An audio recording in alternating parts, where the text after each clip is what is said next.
Hi there, I'm Alex and welcome back to Ukes with Alex, the ukulele channel where I take the themes from the Southern Ukulele Store channel and carry them over and give a bit more of my own opinion, my own experiences.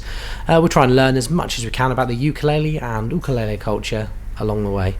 So today we're going to compare two ukuleles that I have a really fond affection for. Two ukuleles with lots of similarities but quite a few differences as well, and something that I polled my Patreon subscribers. Thank you, Patreon subscribers, appearing on the screen now, and we decided between us that this was the video I was going to make today. So today we're going to look at a Kanile'a Manako solid mango tenor and a KoAloha KTM-00MG tenor. Now you're thinking, wow, they look very, very different, but they are indeed the same tone woods. And I guess the thing we need to look at first is the difference between different types of mango, because different types of mango are not quite as storied or described in general listings for musical instruments as, say, acacia and koa. But to my ear and to my eye, having looked at many different mango ukuleles in recent years, I think that there is a distinctive difference between the various mangoes that you see from different parts of the world. So you have Hawaiian mango, which is usually, I find, a very curly looking wood. I'm sure there are plain examples as well, but high grade mango almost always seems to relate back directly to Hawaii. And then you have a more straight grained, porous and kind of like a very light mahogany looking wood. That mango tends to be grown in India mainly, but also in parts of China and off the coast of Taiwan, and perhaps even more places than that. But the main areas of the world where mango is farmed and used for furniture and musical instrument making seems to be those areas. So the first ukulele we'll look at today, in fact, going back a step, the question you're probably going to ask me, and probably hope that I answer by the end of this video, is which of these instruments is better? So price wise, this ukulele retails for about £2,000 and this ukulele retails for about £1,200. That's a massive difference, 70-80% difference in price, and it's an easy one for me to answer. The Kanile'a is absolutely, undoubtedly the best instrument of the two to play, and tonally I find that this instrument, for me, it sings in a way that no other ukulele I've ever had does, including the Sumi Koa ukulele that I love for completely different reasons. Just thought I'd throw that out there. There is something about KoAloha, and sorry, I should say it properly, KoAloha. There's something about those ukuleles that it doesn't seem to matter which tone wood you have to your ear when you hear it being played. It's that ukulele, it's that brand. So let's analyze the woods first. This Kanile'a has a very, very curly looking, very textured map-like Hawaiian mango wood to it, and to my ear when I play it, I find that this less straightforward grain pattern gives you a darker sound. The tone wood and the sound doesn't travel directly from the instrument. What you get instead is a sound that lingers around the kind of general area that the instrument's being played.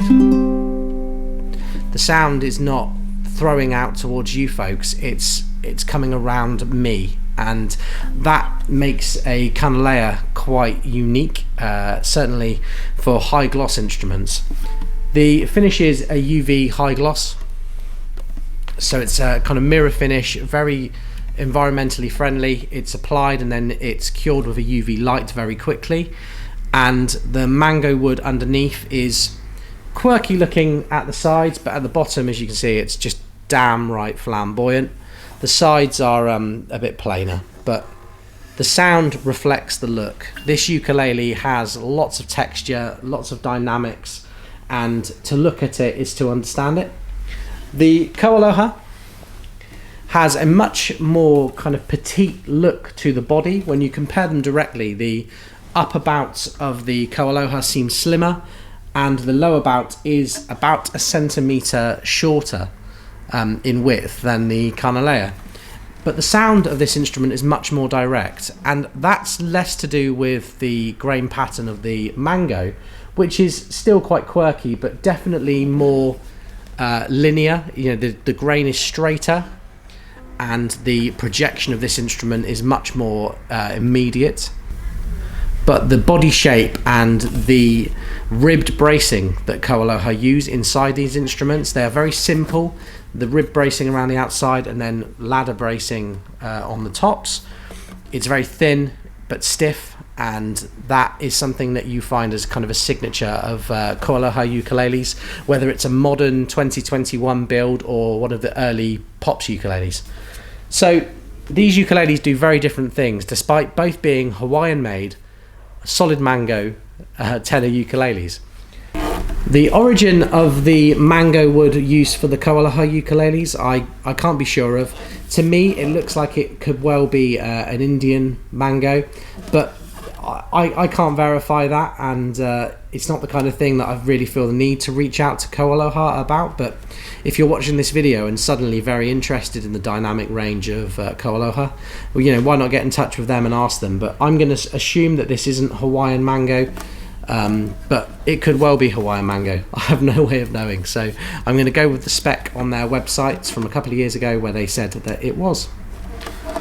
So there are a few more things we should compare about these ukuleles. First of all, the Kanile'a has a slotted headstock, and the KoAloha has that 5-point crown with a traditional paddle style headstock. And the way this changes how the instruments feel is quite interesting. The slotted headstock torques the strings back at a kind of a slightly more dramatic angle, as you can see looking at them head to head, and that creates a bit more tension. So I find that when I play this Kanile'a, there's slightly more of a kind of attack to the notes. Everything is a bit tighter, and the release is it's got more sustain, but it's not really a kind of even sustain. It's a very short, sharp sound followed by a very sweet and saturated note. And the KoAloha is it's just boisterous. You play it, it's slinky in your hands, but when you play it, it's very bouncy and full of life. You have ebony bridges. You have a tie-on bridge on a KoAloha KTM-00MG, and you have a pin bridge, as is standard with Kanile'as. That's also there to increase sustain. The other thing that I should talk about that I haven't yet is the bracing system on a Kanile'a. A Kanile'a has a more traditional bracing system, much like you might probably associate if you look into your ukuleles at home right now. But the top has something called a touch relief bracing system on top. So the bracing makes minimal contact at every point with the top, creating a more true vibration. And that added vibration mixed with the UV gloss creates quite a unique sound to Kanile'a, and it's something that I've just always dug, you know. Finally, the KoAloha has some abalone dots, but the Kanile'as have the sand inlays that we designed when we put this model together with Kanile'a. So for today's sound sample, I've decided to string both of these ukuleles up with the same strings. You have a D'Addario BEB 031W wound string for the low G, which is a folk nylon string designed for classical guitars, and then you have DR moonbeams for the treble strings for the C, E and A. So they've both got exactly the same strings. They're both made of Hawaiian mango in Hawaii by Hawaiians. They both have a long history going back to the 1990s. Both companies are really highly regarded, but which one do you guys prefer? Let's give them a play now and find out.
So there you have it, folks. We've looked at the Kanile'a Manako and the KoAloha KTM-00MG.